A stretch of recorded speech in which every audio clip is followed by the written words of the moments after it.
Um assunto nesses dias de estudos nossos sobre Jeremias. E essa noite a gente pretende começar no capítulo 4. Jeremias, capítulo 4. Eu vou ler na nova tradução da língua de hoje. Ok? Então você vai me acompanhar aí e nós vamos ser edificados aqui para a glória de Deus. Verso 1. O Senhor Deus diz: povo de Israel, se você vai voltar, volte para mim. Eu odeio os ídolos. Acabe com eles e seja fiel a mim. Então, sim, você estará sendo verdadeiro, correto e honesto quando jurar pelo meu nome. Todas as nações pedirão que eu as abençoe, e elas me louvarão. Deus diz aos homens da tribo de Judá e da cidade de Jerusalém: passem o arado na terra que não foi preparada para plantar, e não semeie as sementes no meio de espinhos.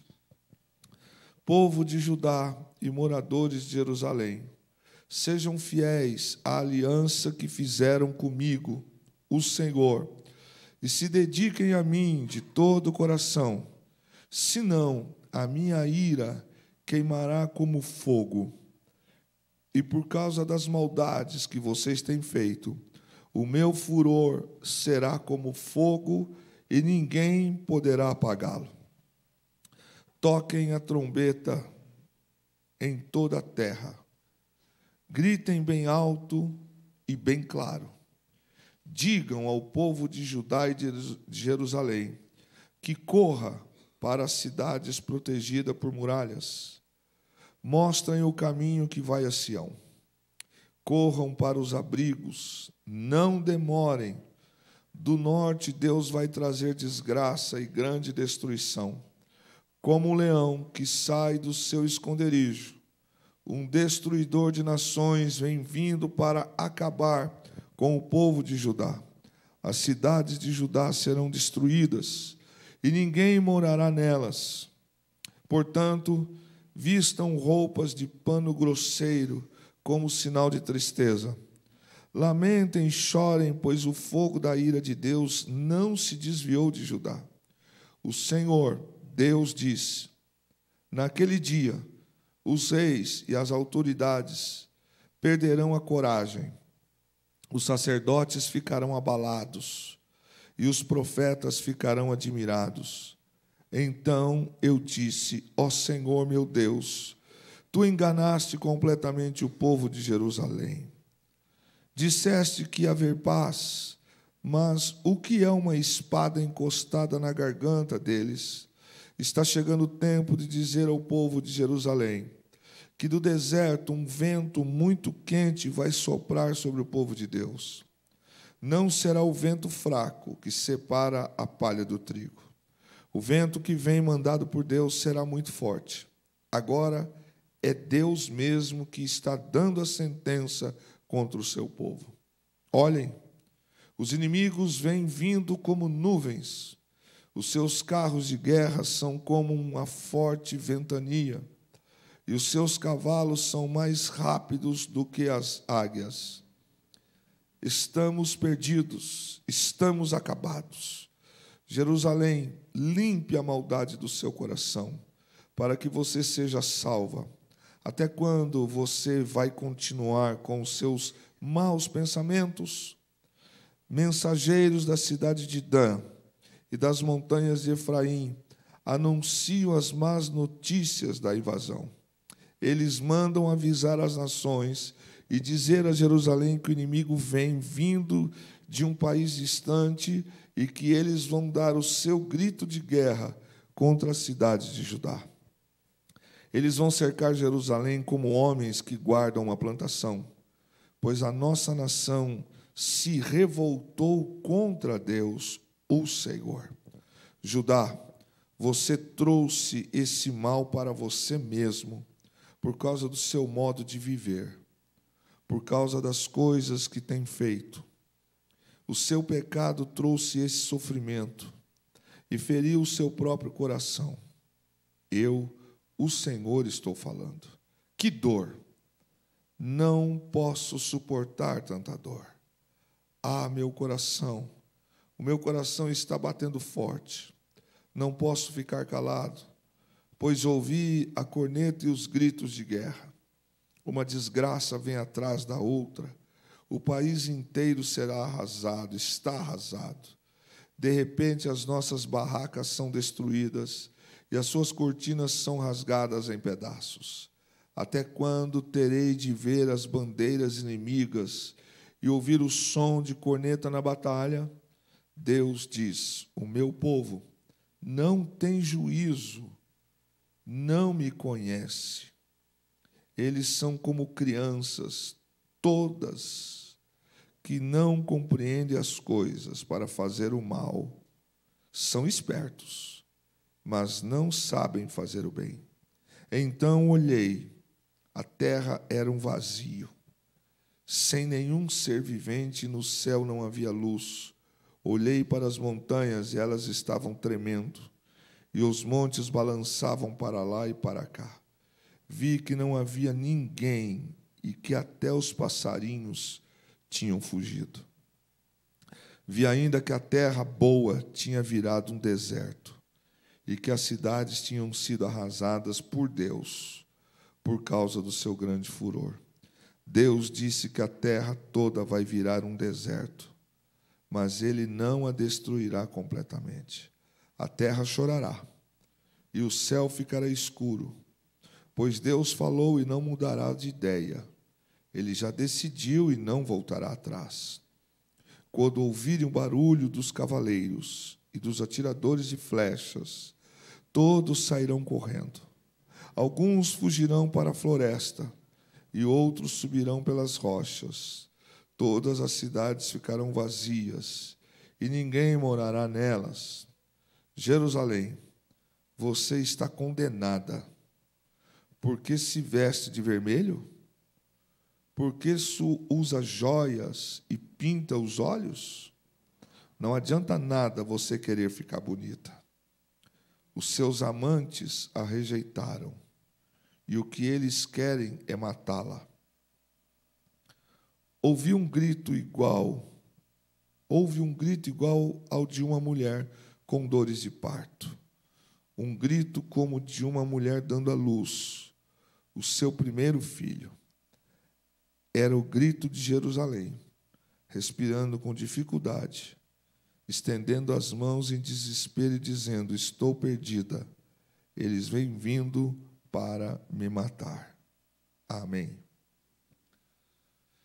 Se a gente não precisasse comentar, estava já declarado aqui, não? Esse estudo de Jeremias, ele vem trazendo para nós uma descrição daquilo que o Senhor levantou o profeta, e eu quero apenas lembrar à igreja que no capítulo 1 de Jeremias, na primeira noite, há 3 quintas-feiras atrás, o Senhor disse a Jeremias algo que até agora está aqui no meu coração, mexendo comigo. O Senhor disse para Jeremias: você vai falar tudo o que eu mandar, porque se você não falar o que eu mandar, o terror que os homens vão sentir vai ser pior em você. Então anuncie, para isso eu te levantei. E aí a gente olha para o capítulo 4, e começa o capítulo 4, do verso de 1 a 3, a causa da desgraça. Deus está tratando dos versículos de 1 a 3 e dizendo que toda essa desgraça que vai acontecer à nação tem uma só causa: a desonestidade. O problema do povo era desonestidade. Você vê do verso de 1 a 3 o Senhor apontando para eles e dizendo como eles eram desonestos com Deus. Irmãos, não tem jeito. Esse é um princípio que ecoa pela Bíblia, de Gênesis a Apocalipse.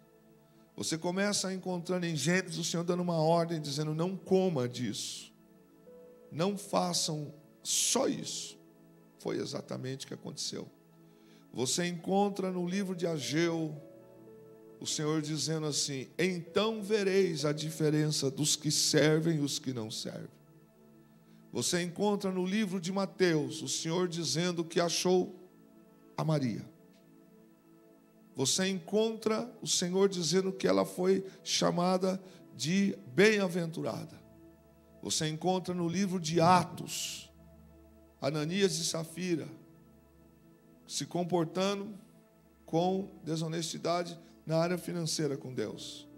E você vai encontrar no livro de Apocalipse o Senhor trazendo carta a João, enviando às 7 igrejas da Ásia e dizendo em todas elas assim: tenho, porém, contra ti.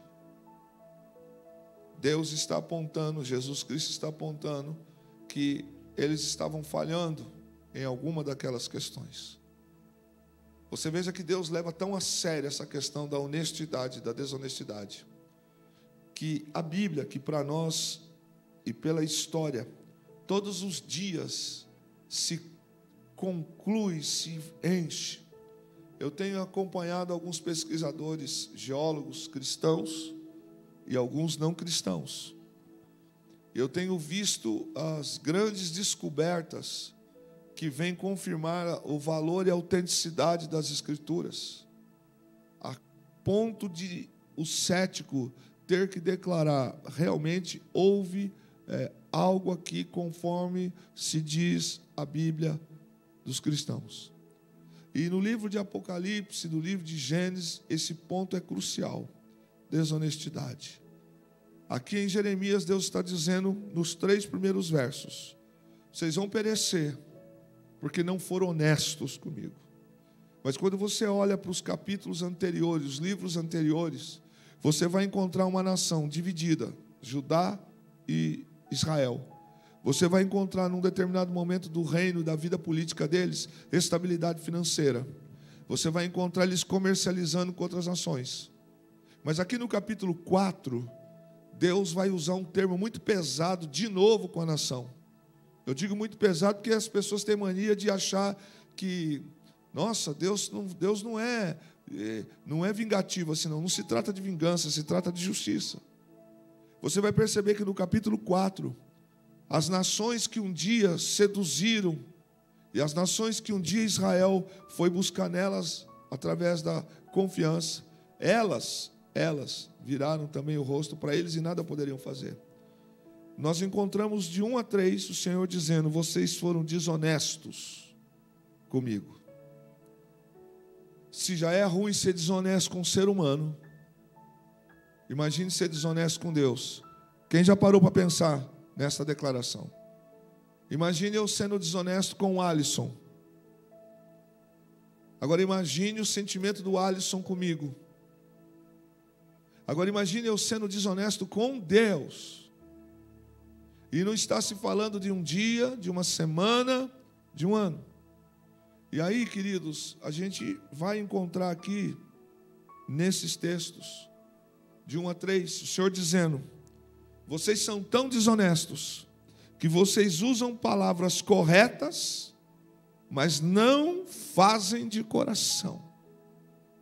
O povo de Israel sabia falar a Torá, sabiam das festas e até faziam algumas coisas, mas o Senhor os acusa de desonestos, porque com palavras eles declaravam, e até no templo iam e falavam, mas o Senhor diz: o coração de vocês não condiz com as palavras. Eles oravam a Deus como Deus verdadeiro, mas não abandonavam os falsos deuses.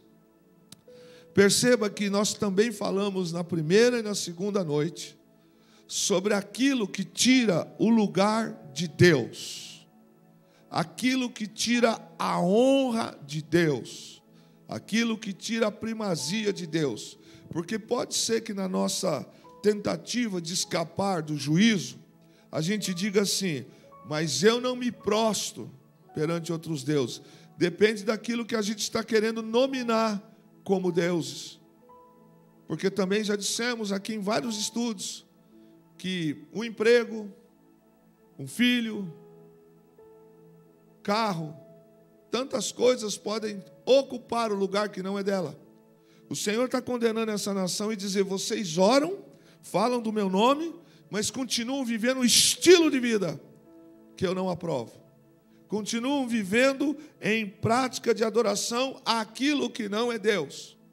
E eu de novo falo para a igreja: nós não estamos encontrando no texto, e não vamos encontrar, uma aplicação apenas a prostrar-se perante um Deus, mas é o significado, o que vem atrás desse prostrar diante daquilo que não é Deus. É onde colocamos a nossa confiança, é onde nós colocamos a nossa fé, é a maneira que atrai as coisas erradas, porque não é simplesmente o ato de alguém colocar a sua convicção atrás de algo, de um Deus que não é Deus verdadeiro, mas são o respirar daquele ambiente, a atmosfera das coisas satânicas que estão envolvidas com isso. Então aqui a gente encontra no versículo 3 e 4, o Senhor chamando eles de desonestos e dizendo: sabe por quê?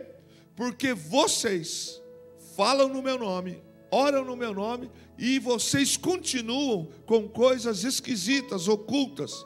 E especificamente, literalmente, no capítulo 4, nós estamos sabendo que o grande ápice da queda de Israel foi a idolatria. Eles, junto com a idolatria, vieram com hábitos e prática que tinham nada a ver com o Senhor. Ainda no capítulo 3 e 4, olha o que o texto, Deus está dizendo para eles: vocês têm coragem de dizer assim: tão certo como vive o Senhor, mas na verdade vocês não dizem a verdade, não andam na retidão e não vivem na justiça. Então o povo dizia, diante dos falsos profetas que andavam no meio deles, isso não é novo nos dias de hoje. O povo dizia para eles: olha, não acrediteis no que Jeremias fala. Tenta entrar no cenário e imaginar Jeremias andando descalço, com uma corda amarrada pelos lombos, um sujeito com o cabelo desgrenhado, barba, dizendo: assim se fará com a nação. E os outros profetas, que não eram do Senhor, mas desviados, diziam: mentira, isso não vai acontecer. Imagina se Deus vai tratar. E Deus está usando o profeta, e você encontra no capítulo 4 lágrimas. Jeremias chora, porque ele tem a visão do caos que já está mais perto. E o Senhor está dizendo de 1 a 3 que o povo tem a mania errônea de dizer assim. Hoje a gente tem uma expressão que nós dizemos assim: olha, em nome de Jesus. Ou outros dizem assim: não, está ligado. Ou se Deus quiser. Uma declaração como se tudo o que estamos fazendo Deus fosse aprovar. E na verdade uma das outras coisas que Deus está apontando no verso 2 e 3 é: vocês falam, mas não há em vocês retidão, não há em vocês verdade e não há em vocês justiça. 3 coisas Deus aponta à nação ainda: vocês são mentirosos, vocês são injustos e vocês vivem por caminhos tortuosos. Mas do que nós estamos tratando? Nós estamos tratando de uma nação ímpia ou de uma nação que Deus elegeu? De uma nação que Deus elegeu. E a gente ainda encontra o Senhor dizendo: o coração da nação era duro, cheio de espinhos, como um campo não arado.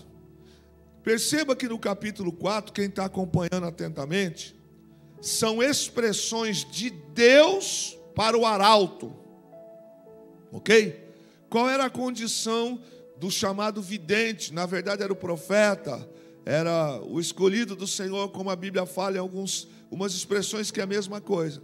Deus colocava na boca do seu profeta, seja em visão, seja em revelação, seja falando ao seu ouvido, o Senhor falava com eles e disse que o coração, o Senhor falando para ele falar para a nação, o coração de vocês é tão ruim, é tão duro, que é como um campo cheio de espinho que não é arado.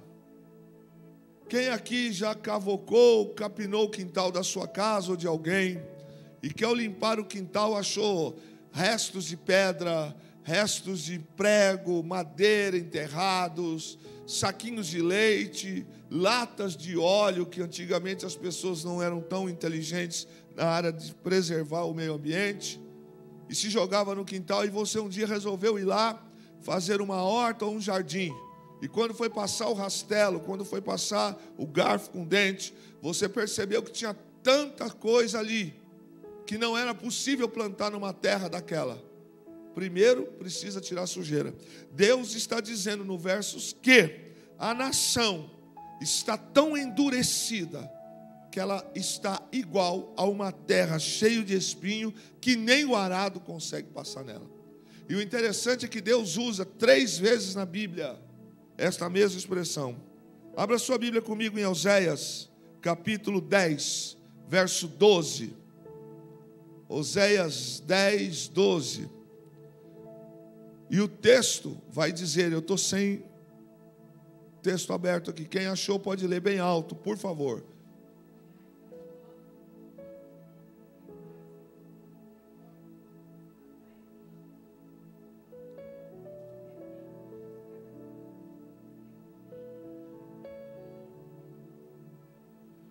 O texto, o Senhor usa a mesma imagem do que Jeremias está vendo. O profeta Oséias teve a mesma revelação e usou a mesma imagem para dizer como estava a nação. E Jesus também usa a mesma imagem para tratar com a nação. Quanto tempo depois? Abra sua Bíblia em Mateus, capítulo 13. Versos 18, 19, 20, e o texto vai dizer que o Senhor está explicando para eles sobre uma parábola de um lavrador que saiu a semear. Você vai ler na sua casa, percebendo que nesse texto, novamente, o Senhor traz sobre a nação a imagem de uma terra que não está suscetível a ser arada. Irmãos, por mais que eu caminhe pela área de ensino nessas noites de quinta-feira, a mim é impossível fazer um paralelo com você. Qual é o significado disso que Deus estava dizendo? Povo presente, corpo presente, desonestidade presente também, falta de retidão, falta de justiça e coração compactuando com outras coisas. E não adiantava Deus falar. Não é porque Deus não podia mudar, Deus podia mudar. Mas a nação estava tão cega, ela estava tão endurecida, que a figura que Deus manda o profeta falar é: vocês são terra espinhenta. Irmão, quer ver uma coisa aqui? Vire para o teu irmão, fala com um olhar bem de bravo, e fala assim: tu não passa de terra espinhenta. Fala agora. Não, primeiro que os irmãos não falaram, estão com medo. Primeiro que alguns estão com medo. Então vamos lá, vamos lá. Encha-se de autoridade profética e diga assim: tu é terra espinhenta.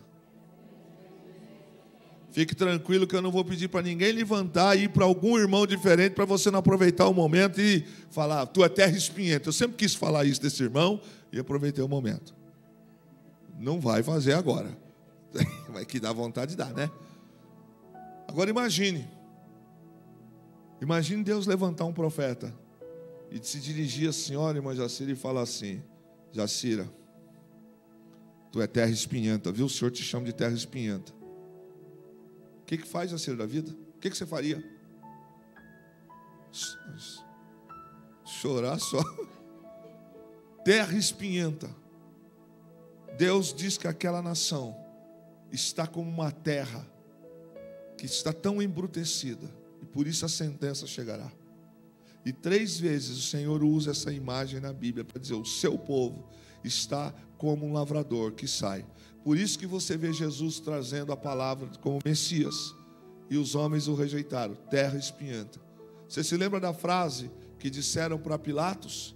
Crucifica-o, crucifica-o. Pilatos tenta trazer uma saída para Jesus. E Pilatos diz: olha, eu não vejo nele crime. Olha a declaração dos homens: que caia sobre nós e nossos filhos o sangue dele. 70 anos depois, Jerusalém foi destruída. Me ajuda aí, filho. 70 anos depois, igual esse som. Está louquinho para ser destruído. Jerusalém foi destruída, invadida. Lembre-se da frase dos homens. Pilatos dizendo: mas ele não tem culpa. E eles disseram: que caia sobre nós e sobre os nossos filhos o sangue dele. Quarta coisa que Deus coloca no verso 4. Observe que o texto diz: o coração de vocês é incircuncisos. Ou incircunciso, Matias. O que? É você mesmo, Matias, que está aí. O que era circuncisão? Era que no 8º dia que o menino nascia, ele era levado então, e sobre a pele do prepúcio do pênis dele cortava aquela pelinha, como um sinal de pacto, de aliança. E nesse 8º dia, quando nascia, o menino recebia um nome diferente, e lhe dava o nome como símbolo do pacto. Você vai encontrar em Gênesis 17, vai encontrar em Levíticos 12, até no Evangelho de Lucas, que esta era a forma prática, habitual, da circuncisão. Perceba que até Jesus é levado no 8º dia, é apresentado no templo. Mas olha o que estava no coração dos israelitas da época. Eles achavam que o gesto era proteção para evitar tudo, inclusive sentença de Deus. De novo eu faço um paralelo aqui. Batismo marca a nossa vida, morrendo para o mundo e nascendo para o Senhor. Mas o que vale o batismo nas águas com um coração incircunciso? Então, os homens diziam o seguinte, que não era impossível, no verso 4, Deus estar falando por Jeremias, porque afinal de contas eles cumpriam a lei. Eles eram circuncidados e recebiam um nome no 8º dia como garantia de estarem no pacto. Mas eles não viviam o pacto. E aí o Senhor diz para eles no verso 4, que apesar deles terem sido em seu corpo circuncidados, eles tinham em seu coração a incircuncisão, ou seja, os gestos da religião, as práticas do ritual eram apenas externos. Dentro deles chegaram num ponto, você vai encontrar reis de Israel que sacrificaram os seus filhos mais velhos a Moloque, como prova de aliança com o Deus das terras. Quando a gente olha para Jeremias e vê o que Deus está falando aqui, pode parecer meio pesado, meio forte, mas Deus é o Deus da aliança com eles. Olha que nível que eles chegaram. Deus disse para que eles não fizessem nem o corte de cabelo. Tinha um corte de cabelo na época que os falsos sacerdotes pagãos das outras religiões pegavam meio que imagine uma cuia, né? E eles faziam um corte aqui redondinho, aqui assim. Aquilo era um símbolo que eles eram sacerdotes daquelas divindades.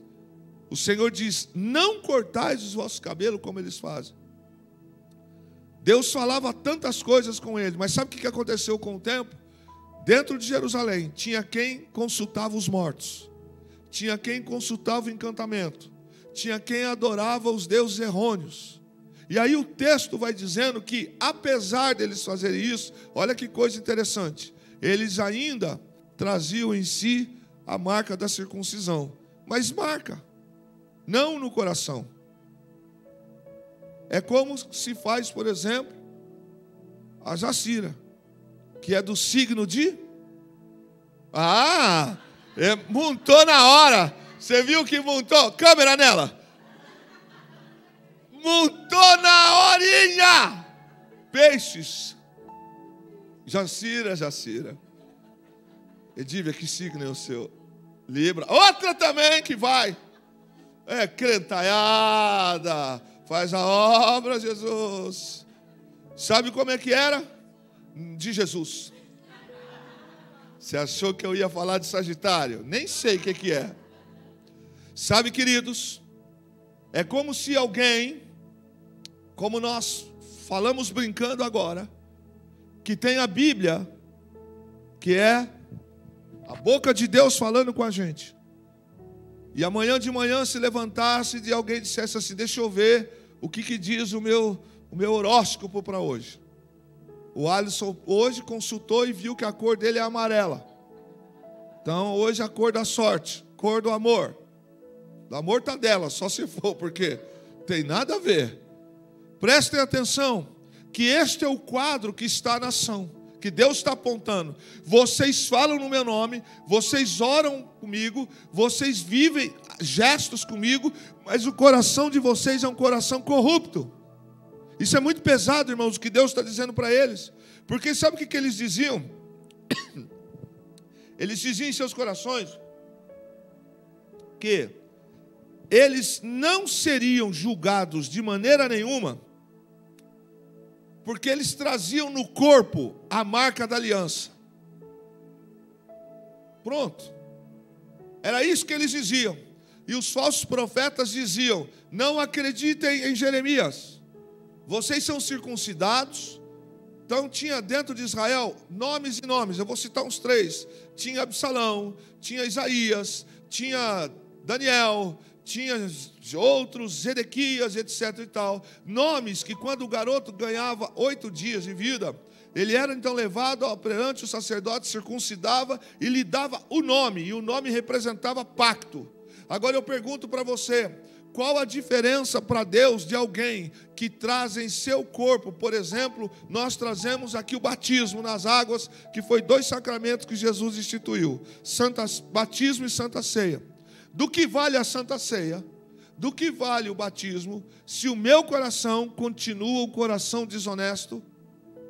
É isso que Deus está apontando aqui no versículo 4 com eles. E Deus está dizendo para eles que, por mais que eles fizessem atos para os outros ver, o que eles estavam vivendo era de tal modo grosseiro que era incapaz de extirpar deles a insensibilidade e a desobediência. Você já parou para pensar no verso 4 como é pesado o que Deus está dizendo para eles? O gesto que vocês fazem, o que vocês trazem, é incapaz de trazer de vocês a insensibilidade, quebrar de vocês e a desobediência. E aí o texto diz, abre para mim Jeremias 6, verso 10, por favor. Jeremias 6, 10. O Senhor Deus diz para eles também que mais do que circuncidar na forma normal, o Senhor traz para ele o seguinte: a quem darei esta advertência? Quem ouvirá quando eu falar? Seus ouvidos estão tapados e não conseguem escutar.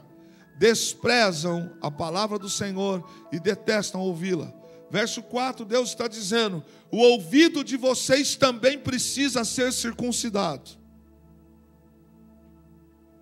Ou seja, vocês não conseguem ouvir a minha palavra.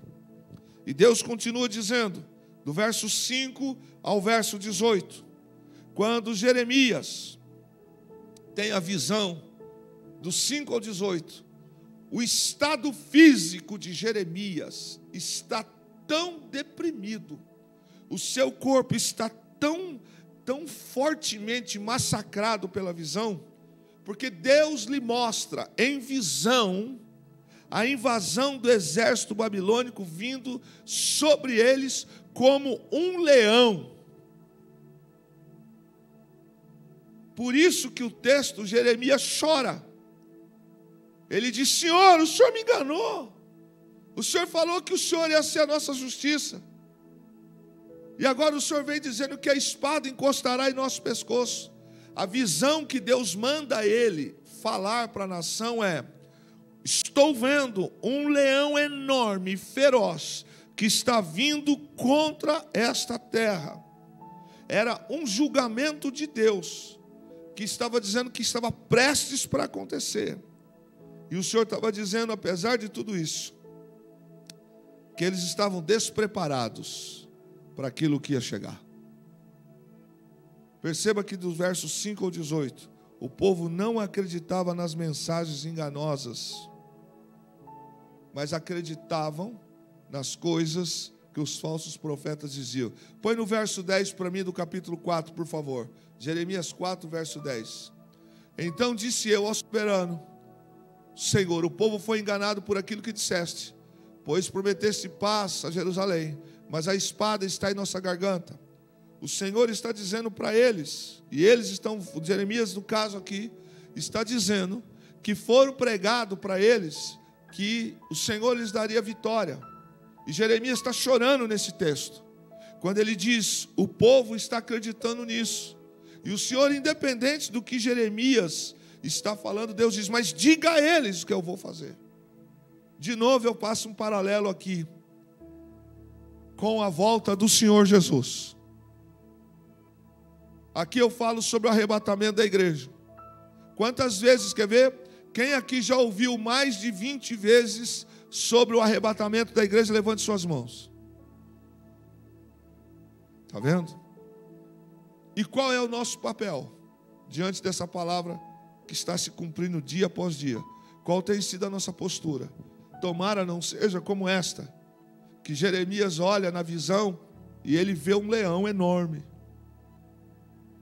Se tem homens aqui que tem medo de barata, imagine vendo um leão. Imagine. Não é? Coruja dá uma uivada lá em cima, o bicho já piada, o nego já está.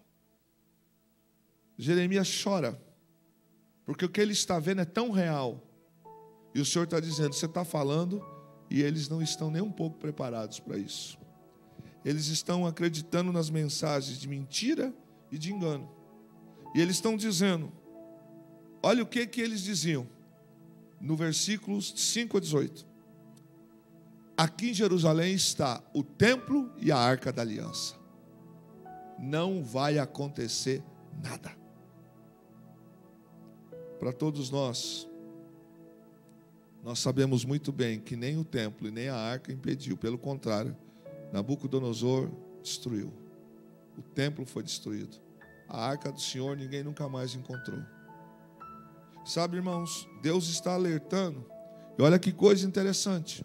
Deus está mandando que os vigias tocassem a trombeta, literalmente, e que os avisasse o povo, para que fugisse para as cidades fortificadas em busca da segurança.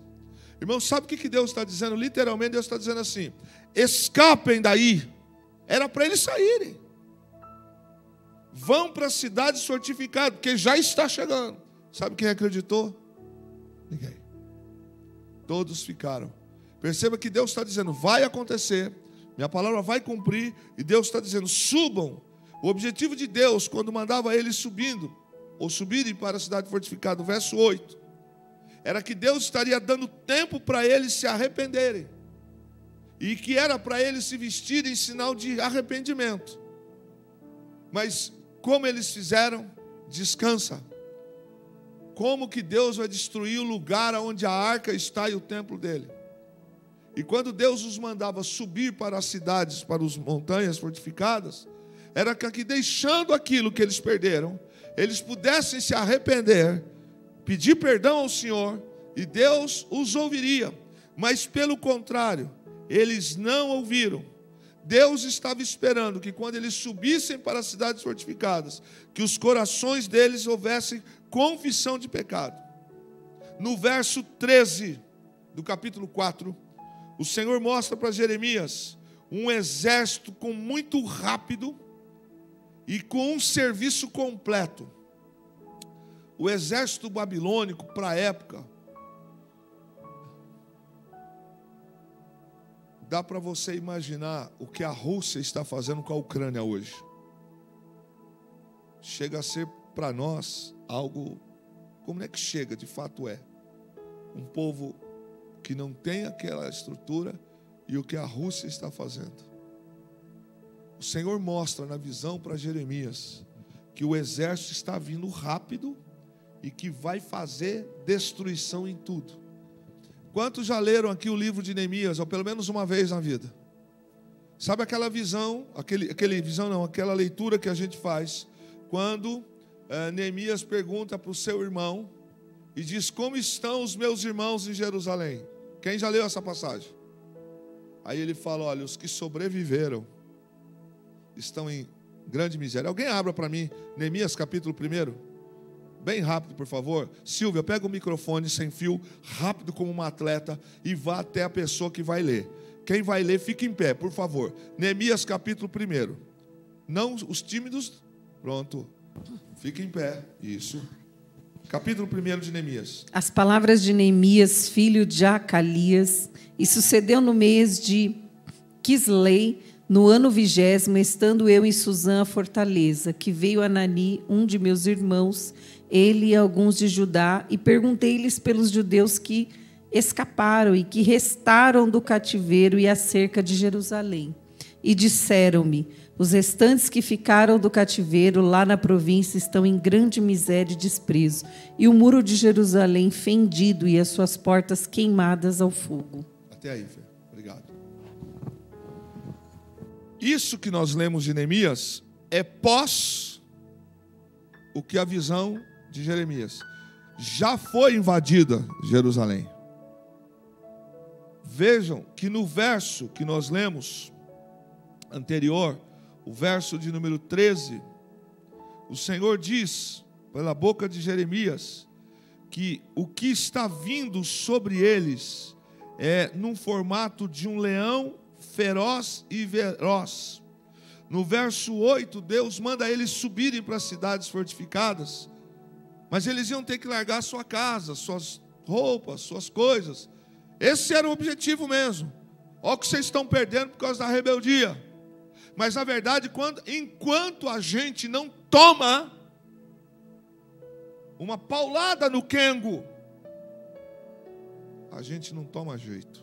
E olha que tem gente que toma paulada e paulada na Nalva de Andrade Silva e continua do mesmo jeito.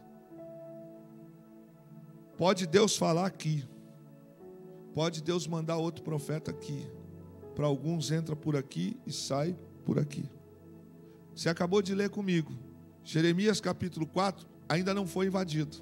O templo está lá, a arca está lá, os muros de Jerusalém estão lá. Mas Neemias capítulo 1, que é posterior à invasão, quando Neemias já era copeiro do rei. Ele está, Neemias, que é um judeu, foi escravizado, foi colocado como servo no palácio, e quando chegam para ele, depois de um tempo, e diz para ele: como é que estão os meus irmãos? Aí ele fala o que você acabou de dizer: os que sobreviveram, os que não foram levados ao cativeiro, estão em miséria, os muros estão queimados, está tudo destruído. Daí, irmãos, quando Neemias, ele se curva e chora, ele se contorce de tristeza, porque ele sabe que o Senhor está fazendo justiça no que ele falou. E ele se lembra do que foi a glória de Jerusalém. Quando eu falo glória de Jerusalém, irmãos, é o que a gente está vendo, para ficar bem fácil de compreensão, aquelas cidades da Ucrânia com os prédios bonitos que o exército russo bombardeou, os tanques passaram por lá. Quem visitou a Ucrânia antes da guerra e conheceu a sua cultura, o seu prédio, o seu patrimônio, parabéns, que bom, porque a próxima geração, em 50 anos, não constrói o que foi estragado agora. O que Neemias está vendo aqui é o resultado da desobediência. E o Senhor diz para a nação que era para eles tomarem arrependimento, porque as coisas que eles estavam vivendo foram tão terríveis que atingiu sobre eles a calamidade, mas a maior das calamidades que Deus aponta, dos versos 15 em diante, não é a calamidade do que vai acontecer, é a calamidade do coração. É Deus está falando e o povo não está escutando. Parte final, 19 a 31 quase. Jeremias expressa a sua angústia quando ele vê, do verso 19 ao 21 especificamente, ele mostra o que ele está enxergando. Ele está gritando. Irmãos, o que eu estou fazendo aqui agora, com o microfone nas mãos, é o que Jeremias fazia, andando pelas ruas de Jerusalém, gritava: gente, vamos se arrepender. Gente, vamos largar o errado. E sabe o que as pessoas faziam? Louco. Tá xarope. Jeremias gritava: gente, o Senhor vai mandar um leão, um exército aqui. E sabe o que as pessoas faziam? Você acha, em São José dos Campos, cheio de polícia militar, com prédio da delegacia da Polícia Federal, Polícia Civil, Guarda Municipal, Força Aérea Brasileira, tiro de guerra? Ah, rapaz, capaz que vai invadir. Esse é o sentimento que eles têm. E o Senhor está dizendo: apesar de tudo que vai acontecer com vocês, é menos pior do que o que vocês estão vivendo hoje. A frieza espiritual. Se você olhar, não houve nenhum outro profeta que expressou fisicamente o que Jeremias sentiu em toda a Bíblia. Por isso que chamam ele, no livro de Lamentações de Jeremias, ele é descrito como profeta chorão, porque ele é o único que vê visivelmente. Deus mostra isso.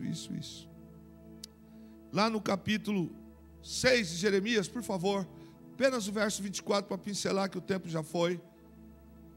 Ouvimos relatos sobre o inimigo e nossas mãos tremem de medo, somos tomados de pontadas de angústia, como as dores de uma mulher em trabalho de parto. É isso que Jeremias está vendo. Quer ver? Quem já deu à luz aqui parto normal? Por favor, as mulheres, obviamente, né? Porque o negócio agora tá feio o negócio, irmão. Vamos lá.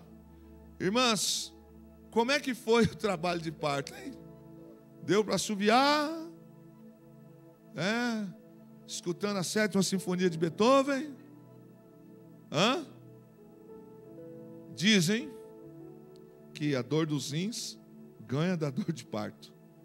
Mas se a dor dos rins é ruim, a dor de parto, então, não deve ser nada agradável. Deus está dizendo: o que eu estou vendo é uma nação que vai sentir dores da mulher que vai dar à luz ao primeiro filho de parto natural. As dores serão superiores a isso. Por isso o texto mostra para nós aqui um profeta que chora, porque ele fala. Aí, irmãos, eu não sei se você vai compreender, talvez hoje você compreenda, alguns compreendam, por que às vezes o Senhor, através dos seus profetas na terra, em alguns momentos Deus mostra em visão o que vai acontecer. E há um sentimento de tristeza às vezes, porque a gente não queria isso. O Senhor Deus, do verso 22, explicou que o juízo estava perto e que eles estavam sendo insensatos e ignorantes. E a visão profética de Jeremias sobre eles, mesmo ele falando para eles, eles ignoraram. Você vai ler no verso 27, que nós não vamos ler, em Jeremias 5:10, a mesma declaração, que as montanhas estremeceram de ver o terror. Alguém aqui já assistiu na televisão terremoto? Quem já viu? Óbvio que grande maioria. O que os babilônicos iam fazer na invasão, na visão mostra que até as montanhas seriam abaladas. Alguns dos mais ferozes soldados babilônicos eram conhecidos como cães de guerra. Tamanha a violência militar. O verso 27, o Senhor vai dizer que por misericórdia Ele não permitiu que tudo se acabasse em Judá, por causa da profecia, a palavra messiânica de Jesus. E o Senhor também está dizendo no verso 30 e 31 do capítulo 4, que a maior tragédia daquela nação era a incredulidade. Nós vamos encontrar o Senhor dizendo, fechando o texto, o Senhor descreve a nação, olha que coisa pesada, os descreve como prostitutas, tentando seduzir outras nações para ajudá-los a deter os babilônicos, ao invés de confiar no Senhor. Você acabou de ler comigo no capítulo 4. Ele diz, por que você se veste de vermelha? Ou vermelho? Por que você se pinta? Você está achando que a sua beleza vai conquistar? Deus está chamando a nação, você está se comportando como uma prostituta. Por quê? Ele estava buscando no Egito e nas outras nações uma aliança militar que pudesse evitar a destruição. Deus diz, negativo. O que Deus estava esperando aqui nesse texto? É que eles se arrependessem, como o evangelho é pregado e anunciado para nós hoje.